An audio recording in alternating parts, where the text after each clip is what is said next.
Salam, salam outsider, le débrief commence maintenant.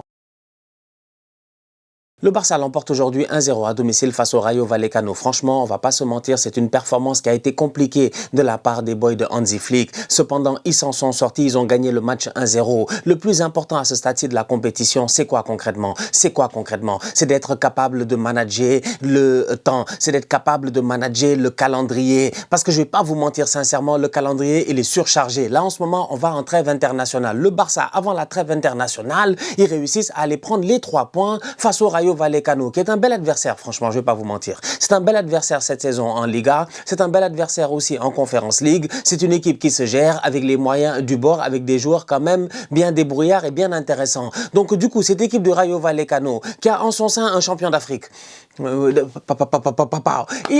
a en son sein un champion d'Afrique, franchement, Pathé Ciss, ce bandit, toute la semaine, ça n'a parlé que de Pathé Ciss en Espagne, c'était super intéressant. Pathé Ciss n'a pas arrêté de dire sur les réseaux sociaux, il a même dit à son coéquipier, je pense qu'il a un coéquipier marocain au niveau du Rayo Vallecano, que s'il a envie de prendre la médaille, il se fatigue franchement. Pathé n'en a rien à faire. Pathé est venu aujourd'hui et Pathé, en début de match, à un moment donné, il perd un ballon. Récupération de Rafinha. Rafinha va en 1 contre 1 face au gardien. Rafinha rate le ballon.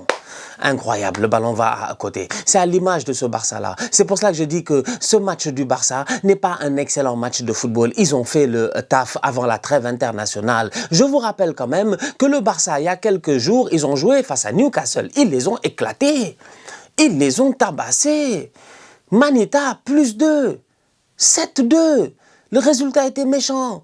Ils ont tous été incroyables, exceptionnels. C'est un Barça qui s'est fait plaisir. C'est un Barça qui nous a tous bluffés. Franchement, après un match aller plus ou moins compliqué, un match aller où Newcastle pensait que ça allait être équilibré, le Barça est venu remettre les points sur les i, les barres sur les t. Ils ont ramené la chapelle au Camp Nou, en toute honnêteté. Donc c'est un Barça qui est pertinent. C'est un Barça qui, aujourd'hui, dans ce match-là face au Rayo, quand je vois la performance des boys, surtout offensivement, j'ai envie de dire qu'ils avaient peu d'énergie. C'était un Barça sans vitamine C. Ils étaient low energy. Ils étaient vraiment low energy. Les batteries étaient faibles. Ils ont tout donné face à Newcastle. Et là, ils ont juste géré le match. Ils ont gagné 1-0 sur une tête de Araujo en première mi-temps. Même pas en première mi-temps. 40 secondes de jeu. But du Rayo. C'est ce qui devait se passer. Si l'attaquant du Rayo s'était géré, si c'était pas un attaquant dès le début de la rencontre, même pas 40 secondes de jeu, la ligne du Barça, encore une fois, beaucoup trop haute, se fait prendre. Le Rayo a l'opportunité juste derrière d'aller claquer un but. Ce tocard d'attaquant là, malheureusement, il ne se gère pas. Il frappe le ballon sur qui? Sur Yohan Garcia, qui a été excellent aujourd'hui d'ailleurs. C'est peut-être grâce à Yohan Garcia aussi qu'ils ont réussi à tenir ce score de 1-0 là. Donc du coup, tu as un Barça qui commence pas très bien son match, mais tu as un Barça aussi qui, au niveau de la précision, au niveau des, j'ai envie de dire, de la concrétisation de certaines actions, n'est pas au niveau aujourd'hui. Ils n'étaient pas au niveau. C'était pas au niveau. Et ça passe à travers Rafinha. Pas au niveau. Comme j'ai dit tout à l'heure, récupération de balle, pressing sur Pathé Ciss, récupération, il va en 1 contre 1.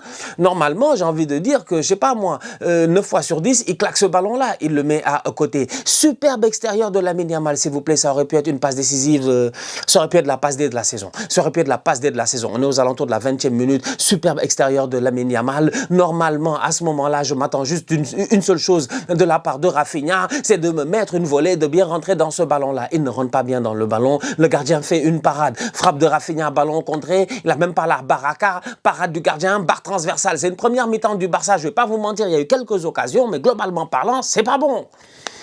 Mais comme ils ont gagné face à Newcastle et comme ils ont fait un bon match cette semaine en Ligue des Champions et comme on approche de la trêve internationale et tu peux te dire qu'il fallait assurer l'essentiel, c'est-à-dire les 3 points, mettre la pression sur le Real avant leur derby face à l'Atlético, bah si tu te bases que sur cela, tu as envie de dire bravo à cette équipe du Barça-là parce que finalement, ils ont fait le boulot. Mais défensivement parlant, ils ont été franchement plutôt intéressants, surtout les joueurs défensifs dans leur apport aujourd'hui dans le match, dans l'intensité qu'ils ont mis. J'ai aimé le match de Koubarsi. Koubarsi, sa saison, vous-même, vous savez, à un moment donné de cette saison, on se demandait, bon, est-ce que le petit, il n'est pas trop jeune? Est-ce qu'on l'a pas trop cramé? Est-ce qu'on l'a pas jeté beaucoup trop tôt? Parce qu'à un moment donné aussi, ces boys-là, c'est des enfants. C'est des enfants. C'est des petits de moins de 20 ans. C'est des petits qui ont encore des dents de lait. C'est des petits qui ont besoin de temps pour pouvoir évoluer et arriver à leur plein potentiel. Donc, du coup, oui, de temps en temps, ils sont bluffants, mais de temps en temps, quand ils ont une baisse de régime, c'est acceptable, c'est respectable. Il faut quand même se dire que ça fait partie du processus. Aujourd'hui, on voit franchement un Koubarsi qui, durant cette 2026-là, deuxième partie de saison, il est au top. Franchement, il est au top. C'est le patron défensivement. Il se gère sans aucun problème. Il a fait un très bon match aujourd'hui. Les latéraux aussi ont fait leur match en l'absence de Jules Koundé. Araujo est en train de faire le boulot. Ça va, il se gère. Ça va, franchement, il se gère. C'est Araujo. Aujourd'hui, peut-être c'est un des boys les plus intéressants. Il va claquer une belle tête. Encore une fois, il est au marquage avec Pathé 6. Il réussit à prendre le dessus, à claquer cette tête-là. C'est un Araujo qui a vécu une saison compliquée. Vous-même, vous le savez. À un moment donné, il a dû partir en pèlerinage. Il est parti s'exiler. Il est parti se ressourcer. Apparemment, ça lui a fait du bien parce que franchement, ces derniers temps, Araujo, on peut compter sur lui, que ce soit offensivement et défensivement, même si de temps en temps, si tu regardes bien au microscope, tu vois qu'Araujo a des errances défensives. Oui, c'est une réalité. C'est une réalité, c'est une réalité.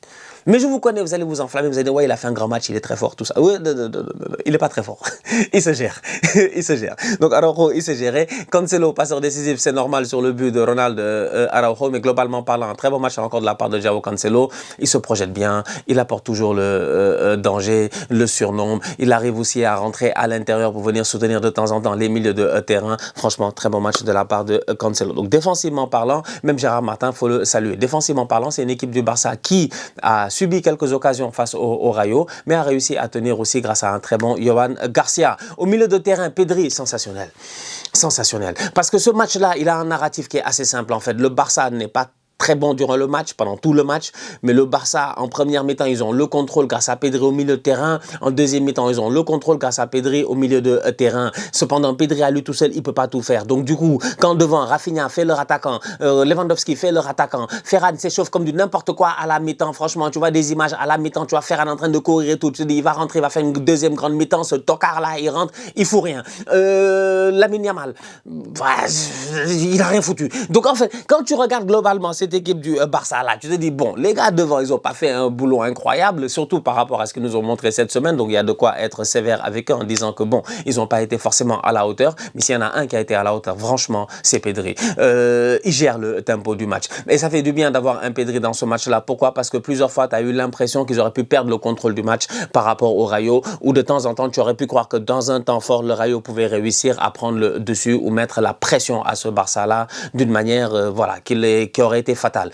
Cependant, quant à Pedri, c'est comme une bouffée d'oxygène. Donc, de temps en temps, en phase offensive, tu gardes tellement le ballon, tu réussis tellement à les perdre. Il trouve des passes dans des endroits qui sont compliqués. Il voit et il casse des lignes. C'est un Pedri qui automatiquement déstabilise l'adversaire. Mais au-delà de cela, il a un leadership, franchement, sur le terrain, qui est un leadership naturel.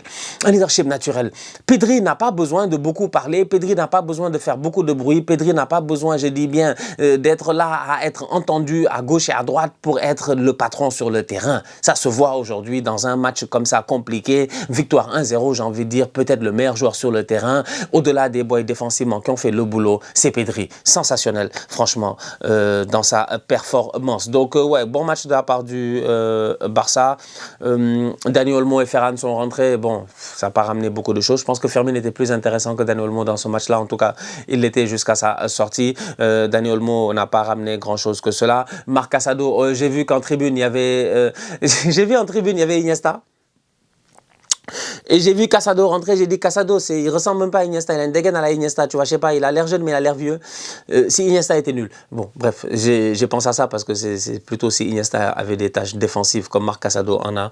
Mais ouais, en plus ils sont arrivés avec le maillot de Ronaldinho, le maillot en l'honneur de l'anniversaire de Ronaldinho, tout ça, numéro 10, maillot 2005-2006, maillot vintage, maillot classique, maillot incroyable, franchement, très très beau maillot. Le flow est incroyable, ça me rappelle les belles années dans le temps. Laissez-moi faire l'ancien, le football était mieux. Ouais, parce que dans ce temps-là, vous n'allez pas venir et dire que ouais, tel il a marqué, tel il a gagné une coupe, et finalement on va annuler la coupe. Dites ce que vous voulez, c'est pas mon problème. Donc voilà, je pense que c'est tout ce que j'avais à dire sur ce Barça-là. Le calendrier est assez compliqué pour le Barça, je ne vais pas vous mentir. Le calendrier est assez compliqué. Au retour de la trêve internationale, le Barça va devoir jouer face à...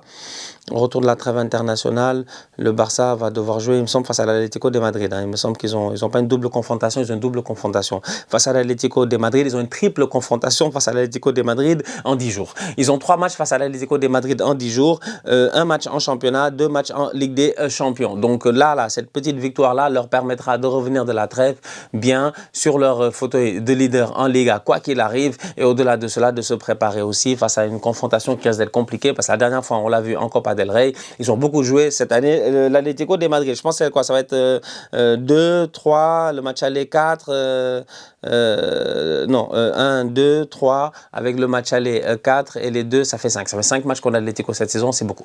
C'est beaucoup, c'est vraiment beaucoup. 5 ou 6 matchs, je sais même plus, je sais plus compter. Bref, donc j'ai hâte de voir. Le calendrier est assez compliqué pour le Barça. Il va falloir qu'ils se gèrent. Il va falloir, au retour de la trêve internationale, j'espère qu'il n'y aura pas de blessés pour eux durant la trêve. On connaît toujours ces trêves-là, de temps en temps, ça peut, voilà, ça peut amener quelques problèmes. J'espère qu'il n'y aura pas de blessés parce qu'ils en ont eu assez déjà cette saison.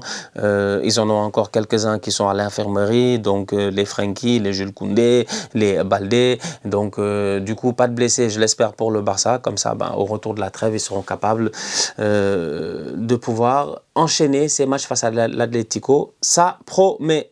Voilà, la famille, on se capte très bientôt pour une nouvelle vidéo. D'ici là, on continue à liker, on continue à partager, on s'abonne.